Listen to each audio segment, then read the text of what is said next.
why does somebody, get that fat, or they're out of control and they hate themselves, but then they go have another piece of chocolate? Or, why does the person who's the doctor just told them they have cancer, lung cancer, and said, you've got to stop smoking, and some studies show 70% of people keep on smoking. So you're not talking about a minor issue here, right? It's part of life.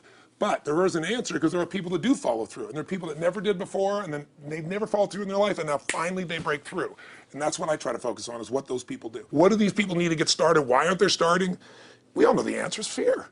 But the difference with you guys or me or anybody who's followed through is we're more afraid of what life would be like if we don't follow through than the person who's willing to settle for what they got and kind of hope it'll change and maybe purchase something for the moment and then not follow through on it. It's almost like people, overachievers, have a little more fear. They're a little more afraid of missing out. They're afraid of not being there, or they got a strong enough reason to follow through. So I'd say, if you're looking at home, you want to give somebody some value, go, where do I start? I'm sick of this. That's a damn good place. So, because guess what? What makes people excited is progress. You don't have to be at the goal yet to feel alive again. You have to make progress. And the first step to progress is making a decision and buying the product. But then they don't do the second step, which is open the damn thing up. In some cases, it's also a recognition of who I am and what I'm capable of. So for somebody whose life is already great, this is about, what if I could take on another skill that could create more freedom for my life? And just saying, I'm not going to go out and try and do it all perfectly right now. What I'm going to do for the next 8 weeks, I'm going to create a little ritual.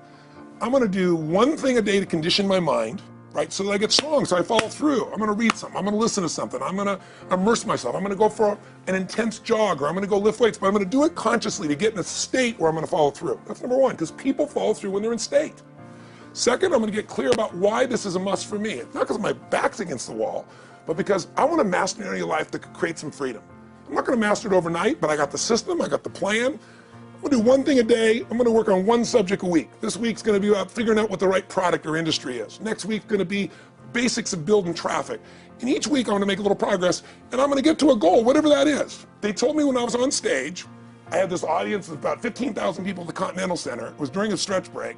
I was doing what I loved, rocking the house. Everybody's going crazy. And they go, the stock's worth $400 million right now. I was like, wow, that's cool. It's like, okay, I don't want to sound stupid. It's like, what's next? And I went right back to what I loved. Once you break through, then it just becomes a game. The people that are getting your products have not yet broken through in most cases. The breakthrough happens by conditioning your mind every day, by feeding it a role model or story. It's putting yourself in a peak state where you follow through by getting physically strong. It's creating a little ritual of doing a little bit each day, and then you get momentum. But the most important thing of all is what we started out with. Why? Absolutely. Why is it a must for you? It doesn't have to be you're against the wall, but it has to be something you're hungry for, because the only difference in people is hunger. And if you're not hungry, get around people that are hungry and something will hit you. You watch a conversation, you get around people that are doing better, and all of a sudden you start going, my life sucks. I remember I went to a guy in LA. He's one of the most multi-billionaire guys, I'll never forget. And I lived in the Del Mar Castle, and I was really proud. That was like the symbol of me having taken myself from being poor to providing for my family this great place. It's built from castles in Europe overlooking the ocean, not far from you. And I went to this guy's house. He's a billionaire. He took me down to his wine cellar. I don't even drink wine. Went to this whole thing. At the end of the night, I was depressed. I lived in the Del Mar tenement, as far as I was concerned. I really was. I was like, I live in a crappy place, and all my standards changed. All of a sudden, I wasn't willing to settle for living that. All of a sudden, my back was to the wall in a different way, because as a man, I knew I was capable of more. So people can change their standard by getting around where it's better. People can change their standard by getting associated with what's true, like the bills they got to solve, the problems they got to do it. Or they can do it because they're excited, because it's something new they want to take on. Everyone's different, but they got to find the why, and they got to come up with some daily rituals to get them going, and just do a step at a time. That's where you get momentum. Awesome. That is awesome. So, think about what's the holy grail between somebody taking action or not. It's one word: certainty. When somebody is absolutely certain, the common word is believe, right? But you can believe at a general level, or you can believe with certain. When you're absolutely certain that if I do this, it's going to get that result, and that result's going to change my life, you'll do it. When you think it absolutely is not going to work, you're never going to do it. The middle no man's land of maybe it'll work, maybe it won't, that's the piece that kills people, right? So if it's a must for you, you got to make it work, right? In our case, right? It's an example. If it's not a must for you and you're not sure, you don't know what to do. So years ago, I'd look around and say, okay, how do people get themselves to follow through that haven't been following through? What's the difference? And I started interviewing hundreds of people, literally, and eventually thousands, because I had thousands of my events. So I'd ask the group to give me their feedback. And I came up with this model. It's like the holy grail of belief, or the holy grail of momentum. It's like the difference between what makes the rich get richer and the poor get poor, right? And the difference we all know is mindset, but like, how's that built? So this is what I did. I created stupid little 4 little boxes, and I'll scribble it here for you. You think about the first thing that determines whether you can do something or not, and I put that in this first box at the top here on the left side, and it's potential. Like, what's the potential of a human being? Like, when you guys started, you proved something no one had done in history. You ran the 4-minute mile, right? For golly knows how many centuries, they're trying to run a 4-minute mile. Roger Bannister does it. How did he do it? Do you remember? You did it in this industry, right? You made $1 million in a day. No one had ever done that in history, right? After you did it, a bunch of other guys are doing it because it became possible. Roger Bannister didn't just go physically practice. He made a shift in his head. He practiced in his head because he could never achieve it physically, so he had to change in his head first so that the result became certain enough he believed it, and then his body got him through. After Roger Bannister ran that 4-minute mile, within 2 years, 37 people ran a 4-minute mile. Wow. When no one in history had ever done it. Now here's how it works. The potential for anybody getting your product is extraordinary. They could do what you've done as much, more or less. They can do whatever they want to do. The potential's there. The market's proven that. Whether or not they tap into that potential has a lot to do with what action they take, which is the question you came to me with, right? Like, you know, God, they all have potential, but they're not taking action. And we all know that the action they take is going to determine the results they get. That's pretty obvious. So most people have a belief about what their real potential is no matter what you tell them. And that affects how much action they take. And of course that affects the result. And then ironically, that result reinforces their belief. And then that belief affects it. So I'll give you an example. Let's say a person has unlimited potential, we all agree. But they take little action, little results. Why? Because they have to start with a problem with their belief. They don't believe it's really going to happen for me. Maybe for Frank Kearns because he's got the cool hair and stuff, or maybe it's for you because you're so driven, but it's not me. Maybe Tony Robbins because he's a freak, got these big teeth. Whatever their thought process is, right? They got this thing, right? But what happens is, if you believe that there's very little potential, how much action are you going to take? Nothing. Nothing, little. And when you take little potential with a little action, what kind of results do you get? Lousy little results. And when you get little results, what does that do to your belief? You go, see, I told you this was a waste of time, told you this wouldn't work. And then what happens? You tap even less potential, you take even less action, you get even worse results, and your belief gets even weaker. And this sucker feeds on itself until you are in the downward spiral. It's poisonous. It's poisonous and it's self-fulfilling. Now, what if something could happen that could come along and fill you with a sense of absolute certainty? Not like I believe, but mean where you know. In you guys' case, mine as well, we knew because we had to. Because we burned the boats. There was no other option. We had to find a way. We weren't going to live that way. We all did it in different ways and for different reasons, but in essence, that was it. If you get yourself in a state of certainty that this is going to work, I'm going to find the way, and if this doesn't work, I will make the way, then you tap a lot more potential. And when you're certain in your potential, you take massive action. When you take massive action, you really believe in something, you get great results. When you get great results, your brain goes, see, I told you I was a stud.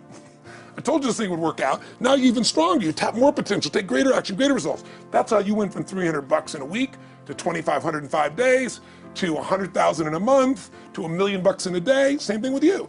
And we get momentum. That's why the rich get richer and the poor get poorer. Now some people go out and they go, well, I'm going to take a bunch of action. All right, I'm going to open this product. I'm going to try it. And they'll say to you, I even did it. But it's like a salesman who goes and knocks on the door, and he knocks on 100 doors and says, you don't want one of these, do you? yeah, exactly right. You know? And even if he doesn't say it verbally, his face says it because he doesn't believe it's going to work. So his voice, his body, the execution is so weak. Maybe if he talks to 100 people, somebody's going to buy out of pity. They don't want his kids to starve, right? But he's not going to get the result. So the core difference in people is, how do you produce certainty when the world isn't giving it to you? You go out and you try and you try. In your case, you're 100,000 in debt and nothing's working. How do you keep yourself going? The way you did it, the way I did it, the way you're doing it, we may not have done it consciously, is we didn't change our potential. That was there. And it wasn't even taking more action. Taking more action with a belief it's not going to work, it's not going to change anything. We got results in our head that made us feel certain as if it had already happened. Now here's the difference. The potential was there the first time, and you took action, and you got a result. But it was 50% less than what you did later on, and the only difference is they changed your belief. How do I change your belief? we didn't work harder on your potential, we didn't take more action. I got you to see the result in advance. I got to see it vividly 2 or 3 times, that's all. Of going further, and then your brain went, oh, I know what to do. Boom, it went there. Isn't that what you did by looking at your cars every single day and envisioning it? I mean, isn't that what you did when you created whatever the vision was? It was $300, $2,500, $1 million in a day? That's what's missing for these people. They're not getting that execution is everything, but it doesn't happen if you don't get the psychology set of a state of total certainty. What is that difference in people? This changes people's certainty. People are uncertain they're going to succeed. They want it, but they're afraid. The best way to deal with a fear is get a big enough reason that makes you have to succeed, or condition yourself where you see it and feel it so often that you're certain that you just do it. That's all it really takes. I'll tell you what, I worked with Andre Agassi in 1993, I think it was. He'd been #1, he dropped to 32nd in the world, and he was literally ready to quit with no exaggeration. His father was managing him, and he was so angry with his life, and he went through some, I think, wrist surgery at the time, and he's working on his swing, and he was dating Brooke Shields at that point. They weren't married, and not his current marriage, obviously. And so she said, you gotta come see Tony. She goes, I don't need motivation. He goes, he's not motivation, man, he's strategy. He'll show you how to make that shift in your head. So he comes, I work with a guy. In the beginning he's saying, do your magic stuff. Like, oh yeah, great, thank you. And I said, tell me, if you ever hit a tennis ball perfectly, and I'm trying to get him in the zone to remember that time, like you visioned, where he was perfect at it. He goes, of course I have. And I get him vision over and over again. And finally he's in the zone, he's feeling that again, right? He's seeing it and he's feeling certain, and the swing is going perfect. And I said, how's that feel? He goes, it feels perfect. I said, but are you thinking about the swing?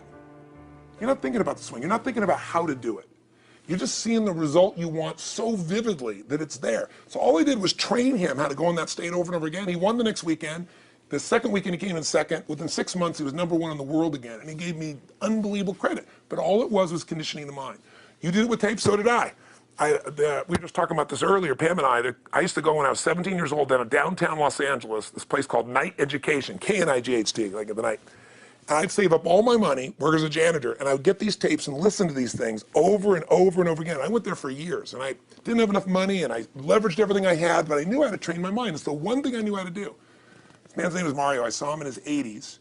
He obviously knows how my life turned out and was very proud of the role he played in that process. He used to tell people the story. This guy's the real thing. He didn't just start out this way. This is how Tony did it. He listened to these tapes. He conditioned himself, right? This is the real stuff. He passed away a few years ago. I'm calling his house, and he passed away, and his daughter was there, and she wanted to share with me that how I touched his life and so forth. But the best thing was, I thought, you know what? I want to get those tapes. I want to get that stuff that conditioned. I want to go back to that moment like you did of, that moment was visualizing, now I'm living it. And she said, he left all this in his will to you. So I have all these tapes now that are from the time when I originally went through, and like I'd go to sleep and I had these sleep tapes that conditioned my mind to believe that I could succeed even when I was sleeping, or to build energy in my body.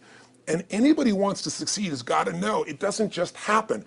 You can buy a product, but you also, with that product, have got to condition yourself. You got to make it a must, and you got to get a ritual. And if you do it, whatever you used to dream about you thought was so huge, you'll just live it. You'll live it like you lived this yesterday, like we're all living the life that we envisioned. Because we had to, and because we played this game with our head. We got the belief to be real by seeing it enough times and feel it enough times till our brain believed it, and then it made it happen. Which raised the potential, which made us take more action, which got us better results, which raised our beliefs again. That's right. And then that's why the rich get richer and the poor get poorer. So instead of bitching about it, change it.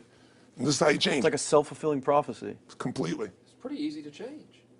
Just that one simple exercise was amazing. I'm still like, holy crap, I wonder what else I can do now. But look what most people do. Most people do the opposite of that, right? They get the product, or they think about doing it, and what do they envision? It's not working. That's right. The excuses. So they vision it not working. As soon as they envision it not working, they feel uncertain. As soon as they feel uncertain, how much potential they tap? Little, if anything. And so they send back your product, and they didn't listen to the damn thing, And guess what? What does that do, by the way? They make that as another lousy result in their life. I didn't even follow through on that, and they believe even less. This process is the holy grail. It's where the whole game changes, and anybody can do it, and they can do it in a few minutes. And if they do it a few minutes each day, then they get a different life. They do it a few minutes one time, their life changes for the day. We're defined by our rituals. Everybody's got rituals, certain things they do every day. And what we three have in common, and anybody that I know of who has a life that they're living that was once a vision, is we saw it again and again and again, even when it didn't work, even when you lost 100 grand, even when I'm working as a janitor, there was something we would not give up on. And if somebody watching wants to change their life, they got to decide what they won't give up on and then put themselves in the state of momentum by a couple little rituals. Okay, but here's the truth. When somebody says to me, in my business even more, because a lot of people think I'm a motivator. I hate that term. That's never been what I've done. I do believe in energy and I'm passionate. You know, they see 10,000 people in a room rocking, they go, oh, he's motivating them. I believe in peak state. You get a top athlete, you get in a concert, and you get in state, right? The problem is, to defend themselves so they won't be disappointed again, they lower their expectations. So someone will say to me, well, I'm skeptical or I'm pessimistic. And my response to them is, no, man, you're gutless. It takes no guts to be skeptical. You don't have to have any capacity to be a critic. And now with the web, you don't even have to own that you're the one being the critic. You can burn somebody and, anonymously, right? I said, you know what? It takes guts to believe. And if you think something's going to do it for you without you putting your guts on the line, you might as well forget it right now. So this idea that I'm skeptical or they got to prove it to me, it's the biggest lie. What that really is your fear talking. You're so scared of failing, you don't even want to get your hopes up. And if you don't get your hopes up, you might say, well, what if they get their hopes up and somebody gets disappointed? How many disappointments have we experienced in our business careers and in our lives? The difference is some people take disappointment and let it destroy them. Other people take disappointment and let it drive them. And you get to choose. Are you going to turn this thing into why it didn't work and a bunch of stories and excuses, or are you going to take this thing that didn't work and figure out what are you going to do to make it work? And it may not happen the first time, the second time, the third time, but the people that are relentless find the way. And it's the common denominator in all these guys that are kind of our friends or family, money masters, the new money masters is they all did it with will. Nobody here inherited this stuff. Everybody figured it out. And keep figuring it out. And it's going to keep changing.